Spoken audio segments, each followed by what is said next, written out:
Now, why is it that sometimes we got to go through these different adjustments? You know, in the life of David, I would say that he was a guy who went through a lot of different adjustments. And a lot of the things that he went through, he was forced to. It wasn't by choice. It wasn't like he chose what school to go to. He was forced to go to another place.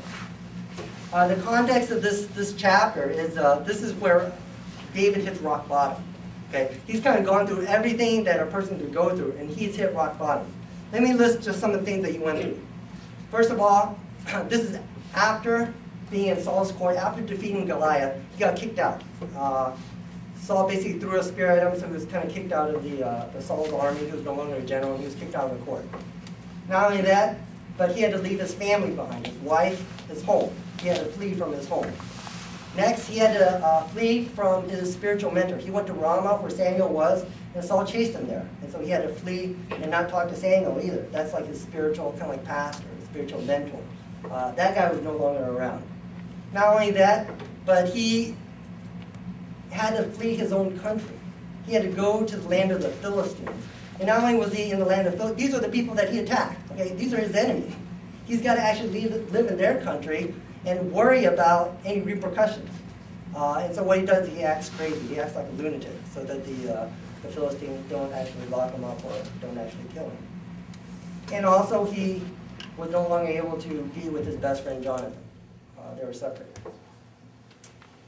Now, these adjustments that David has to make obviously are a lot bigger than the things that we might have to go through.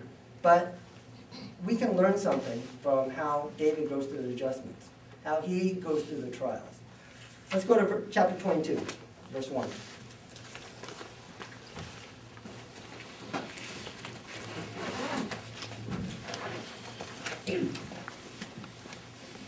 Okay, verse 1.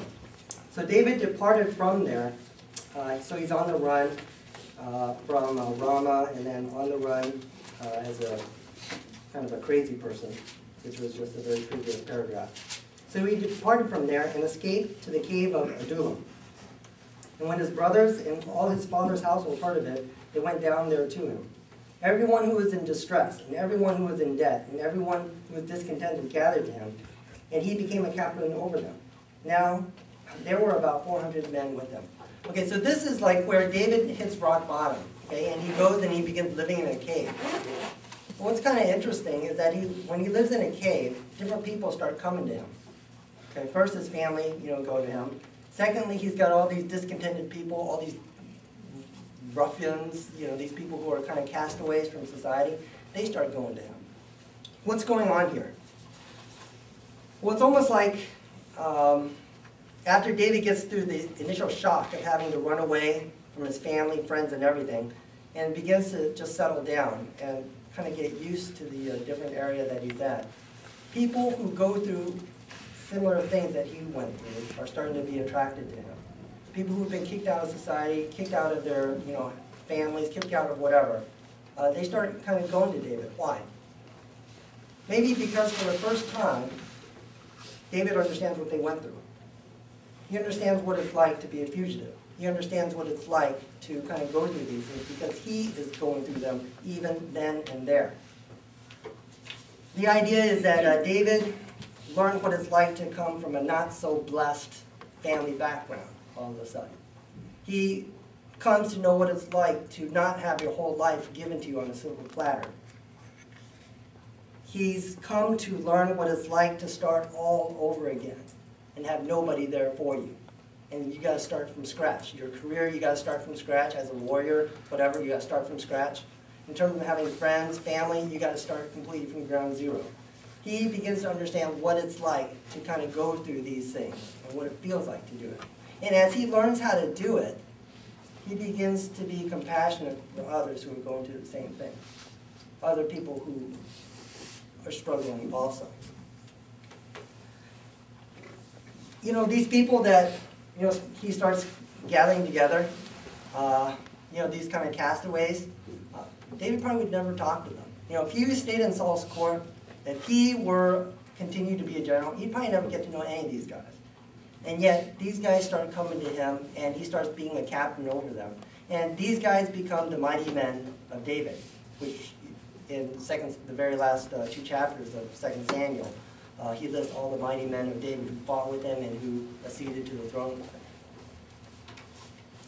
You know, sometimes when we go through changes, especially difficult changes, it's hard sometimes to go through it. But sometimes it softens your heart.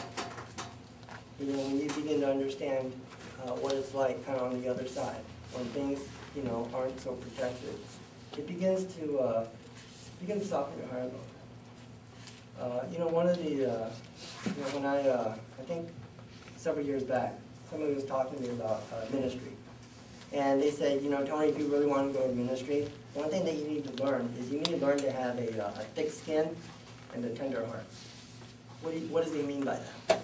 What it means is like, okay, you're going to have to go through a lot of adversity someday. And you're going to have a thick skin to be able to handle it. But don't let that thickness of skin ever get to your heart. Don't ever have a hard heart to go along with it. You develop a thick skin, but you also develop a tender heart for other people who go through difficulties, other people who go through trials. And when he said that, I remember that. When you go through difficulties and when you go through new changes, remember how it feels. Remember what it's like to go through these adjustments. And so that will help you to empathize with other people. That'll help you to be able to reach out to other people. And so maybe if you're a sophomore, junior, or whatever, remember back when you were a freshman and the different struggles that you went through. Maybe someday you felt overwhelmed with your work. Like it's like, oh man, I can't handle this. Well, you can be able to reach out to somebody who's going to go through that same thing, because there's going to be a lot of people who went through exactly what you did. Maybe you had a real difficult time meeting people, you know, building some new friendships. Well, after you go through it, you know how it feels. You know what you would have liked to have people done for you as you went through that. So the first point is that people who go through adjustments, especially difficult ones, sometimes they make the best shepherds. You know, people say wounded leaders make the best shepherds. It's like people who know how it feels to go through difficulties. Those are the ones who make the most compassion. That's the first point.